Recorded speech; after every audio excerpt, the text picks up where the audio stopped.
I mean, so coming up this year, you're going to be running as a Libertarian this time. That's correct. And that's the first time that's happened in. That's the first time since a couple of years, right? Because in 2000 I ran as a Seminole County Commission seat as a Libertarian, and then in 2002, as part of their Operation Full Slate, I ran as a Libertarian for a state house seat, which I didn't really campaign or anything. I didn't have any time, and actually in 2004 I didn't run for anything. So some of those time frames probably didn't occur in 2004. I would say it occurred probably in 2005, 2006 time frame. The interaction between the negative experience I had was probably around the 2005, 2006 time frame. Well, I mean, I mean, when you're doing this, it seems like you don't really, if you're not getting a lot of help from the Libertarian Party, I mean, do you have a lot of volunteers? I have one volunteer. One volunteer? James Coakley. He's been with me since the beginning. I think running as a state house seat, it's something that's very doable even if you have 0 volunteers. I mean, I ran last time, we put out a lot of signs out there. And it was just James Coakley and I primarily. Well, I did have 2 others. I had Phil Russo. He's kind of running the Tea Party thing in the Orlando scene right now. Phil Russo, and I had the chairman, the current chairman of the Libertarian Party. He helped me out a little bit as far as putting out my signs. But my main volunteer has been James Coakley. And the nice thing about a state house seat is it's very doable to run as an individual with very few volunteers and very few resources. Well, do you have any idea about how much? I mean, are you self-financing a lot of this? I'm self-financing a lot of this. In fact, I would say 95% of at least 95% of my campaign is self-financing. I've only got a total of around $200 in monetary contributions at most. You can check it out on the state elections website.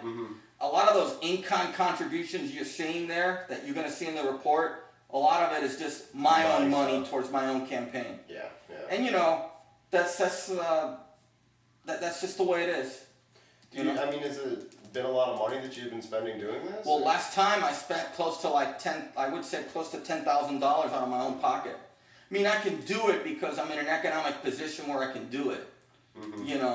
And a lot of it is just like my campaign volunteer, he needs gas money for his truck. So I help him out there. Like we go to breakfast. I mean, I feel I got to do something for my campaign volunteers, and stuff like that. So it just accumulates. Plus, the cards, they cost like 5,000 cards cost like $250. Yeah. Over the internet. It's a relatively good price. Actually, it's not $250. It's like $198, $199, something like that. Well, I mean, are you doing a lot of walking, doing a lot of talking? I'm doing a lot of walking. I can show you right here all my walk packets that I've done so far. Right here. I mean, you can see them for yourself. Okay. And what I do is I do a lot of map point. You can go ahead and look at some of this. I don't know if you've probably been receiving some of my press releases because I've put you on the list. I still have not finished with Seminole County in my precinct yet. I still got some to do. I started with Seminole County, especially the Oviedo Winter Springs area, because this is essentially the heart of House District 33. Right. I was hoping to cover my district twice as far as walking it, but I just won't be able to. I just don't have the resources. The list that you're seeing there are a list of registered voters in my district that are neither Democrats nor Republicans. I figure I'll target those that are neither. Okay. I just don't have the resources to hit every single registered voter, regrettably. The resources are simply not there. So I just made the decision to go with those that are neither Democrats nor Republicans. Well, about how many is that you're looking to reach before the election? I don't know how many that is. I'd have to look. I can actually check the. Check with them to see how many registered voters there are that are neither Democrats nor Republicans in my House district. I forgot the exact number. It could be 30,000, 40,000. I'm not really sure. I just don't know off the top of my head. But you know, it's been a lot of work. Well, you've been going since January, right? I've been doing this since January. I found a way to use MapPoint. At first, I was going to use WebElect, which was a really nice. It's really a nice feature. It's a service offered by this company that integrates the voter registration information that they obtain from the Florida Division of Elections website, Florida Division of Election, with MapPoint, and it's all done with a nice little web interface. The problem is it costs like, I don't know, like $2,000 or something to subscribe to it, total or pre-subscription. And I figure if I can find a way to do this myself, I'll do it. So what I did was I found a way to get the information from the voter registration that's in an Excel spreadsheet that's you can put into an Excel spreadsheet, and then I import the Excel spreadsheet into that information into MapPoint, and then MapPoint gives me those little dots that you see there. And then what I do is I go ahead and I draw the little circles that you're seeing there, and then on each circle I print out essentially an Excel spreadsheet along with the map. So if you look at each one here, what I do for my volunteers is, and I do this myself. I did have Frank Kurtz. I had Frank Kurtz do this for me.